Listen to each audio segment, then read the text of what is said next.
I won't take my coat off, I'm not stopping. Here is how it should have sounded.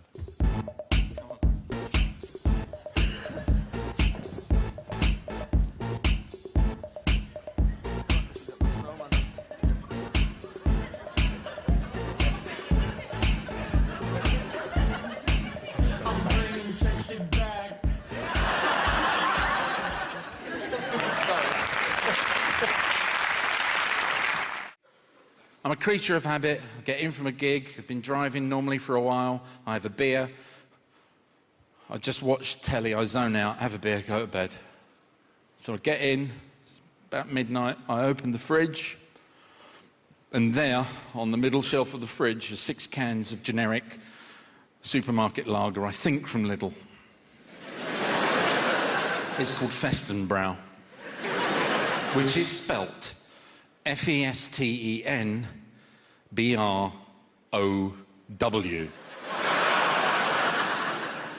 umlaut is over the F. The mascot is a monkey in a bowler hat playing a banjo. It's dog lager, is what it is. It's dog lager. And I'm looking at it. And the missus is still up. I go, babe, what is this crap doing in the fridge? I'm on telly. And she goes, it's Stephen's. Oh? Yes, as Stephen's spending so much time over here, he thought it would be wrong of him to drink your beer, so he bought his own and left it in the fridge.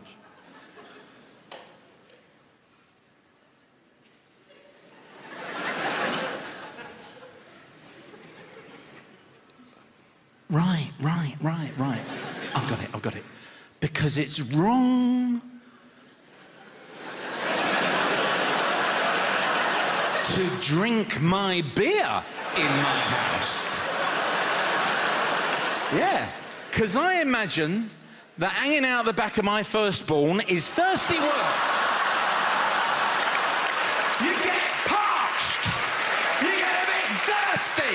You think, a little something tasty would be nice now as I leave his daughter like some kind of slutty starfish on the bed, spread-eagled. I make my way downstairs, pausing only to wipe my cock on his curtains.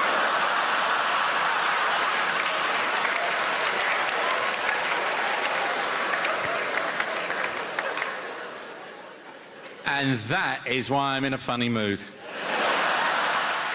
Comedy's important, ladies and gentlemen. Don't for a second. I know London, a lot of people, Americans always, hey, Rich, I hear those Londoners have a dry sense of humor. Oh, yeah? Nope, they're pretty wet right now. They have a dry sense of humor at all. What they have is a sense of humor. You understand?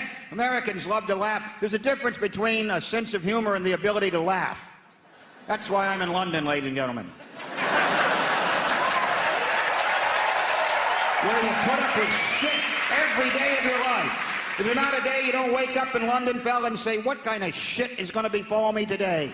What's going to happen that I didn't see coming in a million years? Oh, look, there's a homeless guy urinating into a spray bottle and cleaning a windscreen with a head of lettuce. Well, I didn't see that coming. That's London. So when I travel around Britain, I always read obituaries. You read obituaries in Britain, everybody seems to die either peacefully or suddenly. There are only 2 choices, peacefully or suddenly.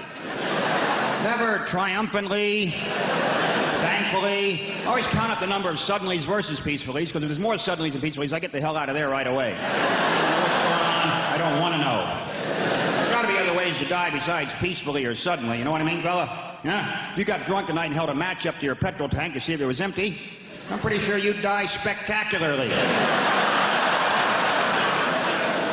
I want to die both peacefully and suddenly. And get hit by a big truck full of chamomile tea. Got it all worked out. It's not really fair, is it? Your life summed up in a paragraph.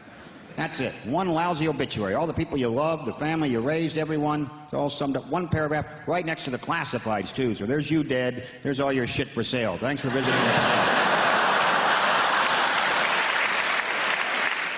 There's nothing worse than being patronized, you know. When you think, look, We all love foxes. Yeah, we want to save the little pricks. I don't particularly, because one bit me one time, but still. In London, by the way, an urban fox. You don't see them being hunted. You should, because they're savvy. Chase them down, then they escape. They get savvier and savvier, and eventually they get really smart and take over right-wing news organizations. I've seen it happen. But as much as you want to save animals, I'm pretty sure you're not going to do it by buying cosmetics. Pretty sure you can't walk into the body shop and buy some burdock root peppermint oil foot scrub, and some little badger somewhere in Scotland is going to go, wow, I feel a whole lot better about my life right now. Somebody's buying that burdock root peppermint oil foot scrub. I don't see the point in testing cosmetics on rabbits anyway, because they're already cute. Slather some lip gloss and eyeliner all over them. Now they're all gussied up like some $3 whore. There's no dignity in that for a rabbit whatsoever. Answer, like the only time I'm confident answering a question is like when I'm on my computer. I'm asked a question, like when your computer crashes, it comes back on and it goes, your computer's just crashed. Do you want to send a report? No. I'm not a grass. If I was going to grass up my computer, I wouldn't do it via my computer. He'll know. I'll be grassing him up, he'll start grassing me up. He's got far more on me than I have on him, I can tell you. It's going out alone, that's difficult as well. I went to the cinema on my own for the first time recently. I didn't realise that is the act of an oddball. Eating alone before, do not do that. I went to Pizza Express on my own. I went in and said, can I have a table for one, please? And she said, no. Instead, what she did, she gave me a table for two, but then she slowly removed the cutlery of the non-existent second person. She said, what are you doing? I'm not going to get confused. I'm going to look down halfway through and go, where the hell's my girlfriend gone? I don't think I had one, but the knife and fork are saying otherwise. I went to the cinema on my own. I went to see a film and it wasn't on, but the problem is, by the time you get to the cinema, you feel it'd be rude to leave without seeing something, don't you? So I managed to convince myself, for the next 90 minutes, I wanted to watch Alvin and the Chipmunks 2. The Squeakquel. I went up to desk, still have one, please, for Alvin and the Chipmunks 2. The Squeakquel. I haven't seen the first one, but I do imagine I'll pick it up. And she said one, and I said, yeah, one. She said, well, you do know it's Orange Wednesday, don't you? It's 2 for 1. I said, that's not much help for me. I am one. What do you expect me to do with a second ticket? She said, you could offer it to someone else. I said, look, people already think I'm weird. If I was to stalk the foyer branching a ticket for Alvin and the Chipmunks 2, the sequel, show me who would like to come and sit next to me. If anything, I think that's going to make matters worse, thank you very much. I left, I thought I'll go and get food. I thought I won't get got this time. I went to Wagamama. They've got the long benches. I thought it'd be fine. I'll sit on a end of a long bench on my own. Sat down on my own. A group of 3 came in. She decided to sit them 2 opposite me, 1 next to me, to create a square. What are you doing? This is the most awkward thing that's ever happened. This isn't Tetris.